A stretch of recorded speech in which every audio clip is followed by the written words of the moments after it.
Hey guys, welcome back to the channel. It's Coach Dave here. Today we're going to be touching base a little more on fearful and dismissive avoidant attachment styles, as well as a little bit on narcissistic abuse, narcissists in general, because they do kind of share similarities.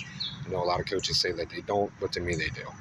So if you've ever found yourself in a relationship where everything is running on full cylinders, going full speed ahead, flowing like water, mentally, physically, financially, closeness, intimacy, physical, mental, everything is just going great.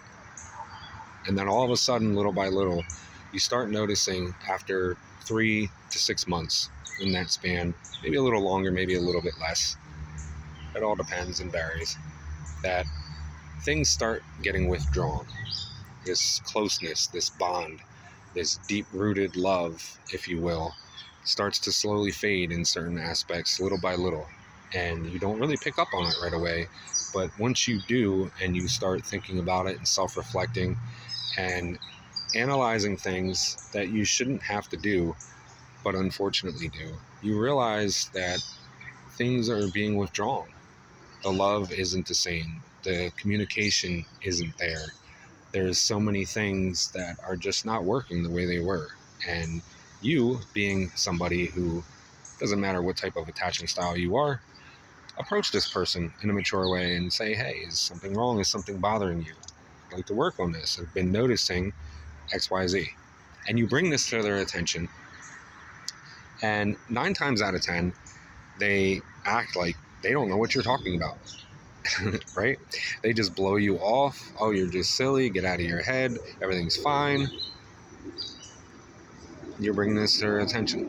You might have gone to them about this once, twice, 3, 4, or more times. And you feel like you're being annoying. You keep bringing the same things up because it's still bothering you. And it's okay. And if they're secure enough and you're not nagging them relentlessly, and you're coming up to them in a mature way, and you're just trying to communicate like you've always done in this relationship, and it was never a problem before, and things would just continue working and running on all cylinders, now all of a sudden you're made to feel like you're causing unwanted, unnecessary problems. And you're not. You're not having the same needs and wants that you've always had met anymore. And it's okay to question those things in a mature way. And if that's what you're doing, and they're essentially blowing you off, brushing it under the rug, disregarding your feelings, invalidating you in every which way, we'll talk about it later, I don't want to deal with this right now, I don't know what you're talking about, everything's fine. Fake promises, false promises. If there's no change in the behavior, if things don't actually get better, that's manipulation. Cut and dry. Your needs deserve to be met. You do deserve to be heard as well as listened to, without somebody just ready to fire off at the top of their head with a response, instead of listening to actually hear you. And you will find yourself in a word salad. They will purposely manipulate what you're saying, twist everything, ask you to repeat yourself. And you'll notice this change in their persona, their attitude, their whole demeanor. You'll feel the vibe and the energy, and notice that their communication skills and everything are just not what they used to be.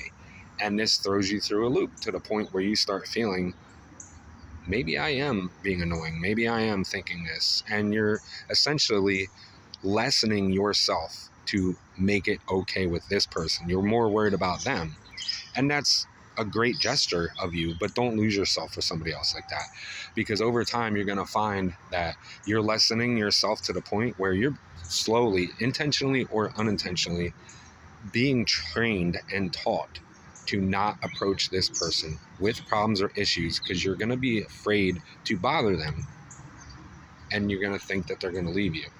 They're going to pull back more. They're going to withdraw more from you as a result. But the thing is, that's what they want. They don't want you to approach them. They don't want to be held accountable. That's kryptonite to them. They don't want to face the hurt that they're causing. And I know a lot of coaches and therapists will sit there and say, oh, they actually don't know. And, to some degree, they don't know. But if you've brought this stuff to somebody's attention several times and you've worded it every which way, trying to get them to understand, it's not manipulation, it's trying to get them to understand and actually hear you. And they still don't, trust me, they know what they're doing. They know that they're hurting you. They just don't care. And I know that's not what you want to hear. I know you want them to care, but they don't care. Some of them can change, but you're not going to be the one to change them. They are not going to change for you. They have to do that themselves. So you can just X that out right there. It's a waste of time. I've been down that path before. It does not work. 9 times out of 10, the honeymoon phase is over. The love bomb stage is over. It's nothing that you did. They're withdrawing because they're bored. They live for that dopamine hit, that high, that validation, and they're going to get it from anybody else and anything else that they can. So if they're micro cheating with somebody through text or talking to somebody at work, or there's somebody else lining up a replacement to monkey branch to, whatever the aspect is, they're getting it somewhere else. It doesn't have to be physical. Most times it's not right away. It's not that form of cheating, but it's just the fact that they are willing to hurt your feelings to entertain somebody else, but not shut them down and hurt their feelings to respect you and your boundaries. So if you've been in that situation, you need to realize that at some point you're giving up on yourself. And this person you should not shrink for. Do not shrink yourself for this person out of love, because that's not love. I know you want it to be, but it's not. And you're just going to run yourself into the ground and drive yourself crazy, and you're going to be stuck in a mind trap, in a mindset. It's not a good place to be. So please, if you're in that situation, or you're nearing that situation, or if you've been in that situation, self-reflect, write stuff down, text yourself, whatever you got to do. Don't get manipulated to the point where you start seeing real stuff that's happened from their point of view and their aspect, because they want to avoid any and all accountability. And that's what they'll do. And it'll slowly rub off onto you, so that you start seeing the stories and things that you're telling this person from their view, completely invalidating and disregarding you as a whole. And that's no way to live.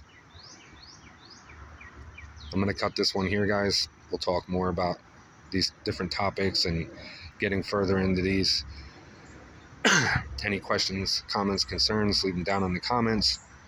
If you have any emotional outbursts, you need help or anything like that, please feel free to reach out, drop comments. We're all here to help each other. Take care. God bless. See you in the next one.